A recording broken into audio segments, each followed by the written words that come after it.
Nanti dibayar apa istilahnya, event organizer, dibayar depositonya puluhan juta, baru datang berceramah. Jadi memang ini salah satu kelemahan. Salah satu kelemahan. Tidak mau ikuti bagaimana Nabi Muhammad, bagaimana Umar bin Khattab, bagaimana Abu Bakar Siddiq. Mereka terpanggil memeluk Islam, lalu berjalan tanpa khawatir, tanpa rasa takut sedikit pun. Mereka mengabarkan Islam. Saya punya tempat tidur di mobil 6 bulan dari tahun 2009 bulan Oktober sampai hari ini saya belum tidur dengan baik. Tadi dikasih bangun, saya tertidur di mobil. Jadi saya keliling Indonesia, tidak ada event organizer. Saya bukan Muhammadiyah, saya bukan NU, saya bukan Persis, saya Islam. Dan perjuangan saya sudah katakan, tidak boleh umat Islam seorang pun membela jihad saya, nggak boleh. Cukup hanya mendoakan, ya Allah, ya Rob, doakan kami, berdoa supaya Muhammad Yahya sehat, Muhammad Yahya diberi kekuatan, Muhammad Yahya ditolong olehmu dalam menyebarkan kebenaran agamamu. Itu aja. Karena kenapa? Di Indonesia ini banyak orang mengaku pejuang Islam. Nurdin M-Top bawa bom, lempar. Ini bukan perjuangan. Saya bicara begitu di Kuok, ada umat Islam yang SMS sama saya. Jangan-jangan Bapak masuk Islam hanya cari-cari kelemahan Islam. Inilah muslim-muslim yang goblok. Dia pikir kalau saya nantang Nurdin, itu saya goblok. Itu perjuangannya Nurdin, itu perjuangan di zaman jahiliyah. Zamannya Umar bin Khattab, dikit-dikit angkat parang. Yang sekarang ini bukan perjuangan dengan fisik, war nervous, bertarung dengan urat saraf. Orang Yahudi pintar, kenapa? Ini memakai Al-Quran. Yahudi membangun sains, ilmu pengetahuan. Yahudi membangun kekuatan medikal, kesehatan, fields. Yahudi membangun kekuatan militer. Yahudi membangun kemampuan teknologi. Semua sumbernya dari dalam Al-Quran. Lalu kenapa di Indonesia yang memegang Al-Quran miskin dan bodoh? Ini hanya satu persoalannya. Udhulu fisilmi, masuk ke dalam Islam secara kafah. Saya masuk Islam bukan kiai yang suruh, bukan ustadz yang suruh. Saya masuk Islam karena kebohongan, kepalsuan, ketidakbenaran kitab suci orang Kristen. Nah, lalu saudara-saudara mengatakan, di mana saya tanya, apa kitab suci Kristen? Mereka menjawab, Injil. Kitab suci Kristen bukan Injil.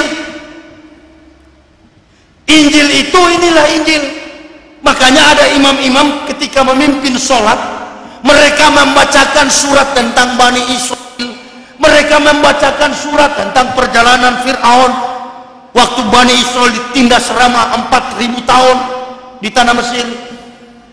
Itulah ayat-ayat Bani Israel menceritakan tentang spektakuler kelahiran Nabi Isa. Itu Injil.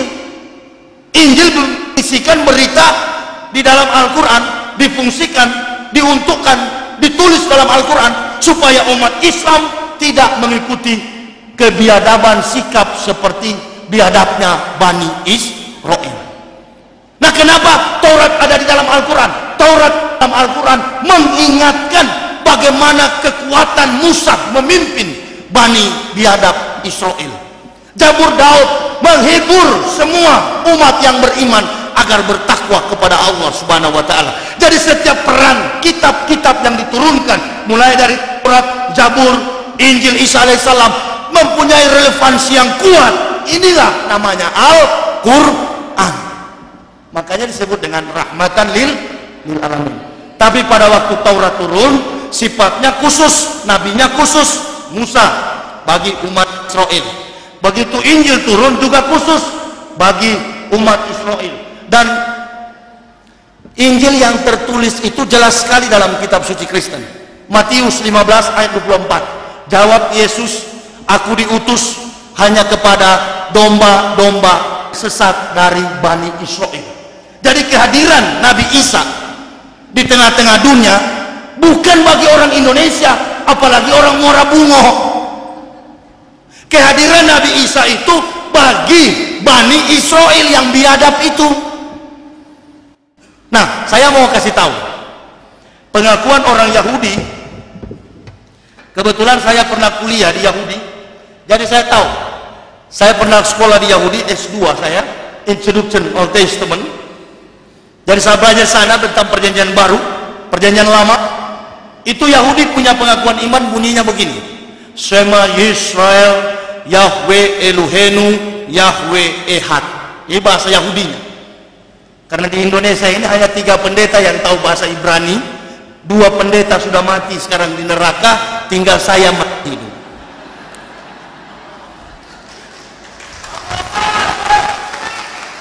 Jadi ini pendeta-pendeta ini, saya mau kasih tahu, di mana-mana saya kasih tahu, ini pendeta-pendeta ini kalau tidak mau masuk Islam, ini pendeta-pendeta pasti neraka jahanam.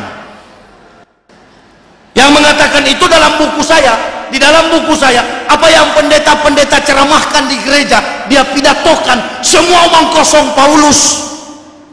Nih, kalau tidak percaya, ini buktinya, palsu, palsu. Jadi orang-orang Kristen pertama kali marah sama saya karena saya orang Manado. Jadi tempat tinggal saya itu 99,9% di Manado itu Kristen. Kristen yang radikal, Kristen yang ortodoks ya. Nah, waktu saya masuk Islam, mereka mengatakan itu pendeta Yahya, itu pendeta gila. Jangan percaya. Jadi sebagaimana Rasulullah SAW dituduh majnun, crazy, saya juga begitu. Mereka katakan itu pendeta gila, pendeta Yahya itu pendeta stres, jangan percaya. Nah, saya tidak marah karena yang mengatakan saya gila adalah orang-orang gila akan begitu. Lalu saya ingin bukti saya gila atau orang Kristen yang gila. Begini, saya tidak pernah membenarkan Islam itu dari akal saya. Tidak boleh.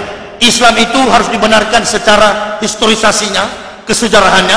Kemudian Islam harus dibenarkan berdasarkan kitab, dan kemudian Islam harus dibenarkan cara positive thinking, cara berpikir yang positif. Jadi gini, kalau saya gila, saya buktikan gini. Saudara panggil, saya katakan, panggil orang Islam yang dari lahirnya memang gila. Lalu saudara tanya sama Muslim yang sinting ini, Muslim, lah baik, di mana Tuhan, di mana Allah? Pasti Muslim yang sinting akan bilang di atas sana. Betul atau tidak? Betul atau tidak? Dalam konsep Islam itu Allah Subhanahu wa Ta'ala Al-Ali, di tempat yang maha tinggi. Lalu pertanyaan ini saudara katakan dan tanyakan kepada pendeta, pendeta, mana Tuhan? Itu di dinding sana. Jadi begini jawabannya, simple, logika sederhana. Cara berpikir Islam begitu, dengan logika yang sederhana namun didukung oleh fakta sejarah, atau dalam bahasa Islamnya asbabun nuzul. Nah, ini yang paling saya suka, bukan hermeneutika, bukan 1 kali 1 kemudian ditambah 10 kemudian dikurangi 3. Ini filsafat, nggak begitu Al-Quran.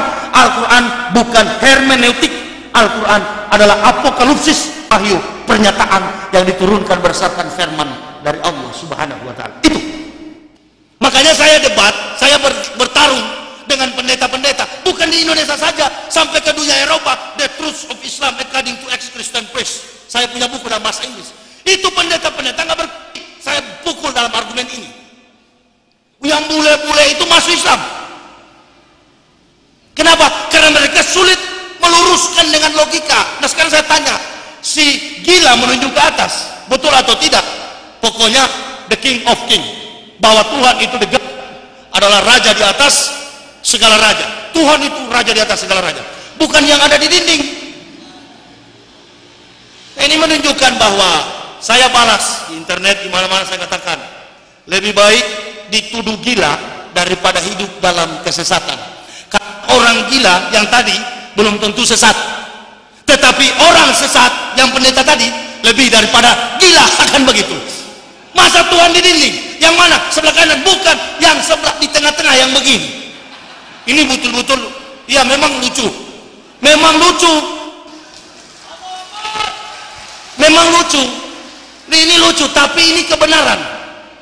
Orang Kristen tidak boleh marah. Di mana-mana saya sampaikan, mau polisi Kristen, mau tentara Kristen, sering ancam sama saya. Anak cuma balas, ente biar polisi sejenderal 100 bintang, nggak punya kuasa untuk menghakimi saya. Orang Islam yang begitu banyak di dunia, di Indonesia, saya tidak minta pembelaan secara fisik. Kenapa? Karena ini umat-umat Islam di Indonesia apabila terpancing, langsung buat anarkis. Nggak perlu. Kalau saya mati hari ini, biar saya mati. Kalau saya mati besok, biar saya mati. Karena kematian, khalaqal mauta wal hayata liyabluwakum ayyukum ahsanu amalan. Kalau saya mati dalam dakwah, masya Allah, surga sudah tersedia. Tapi jangan saya mati karena korupsi. Nah ini, coba saya kasih gambaran gini. Kalau saya mati sekarang, umpama saya mati sekarang, sudah langsung ada laporan. Allah katakan, asnofil, labaik ya Allah. Itu Muhammad Yahya mati. Muhammad Yahya yang bekas kafir.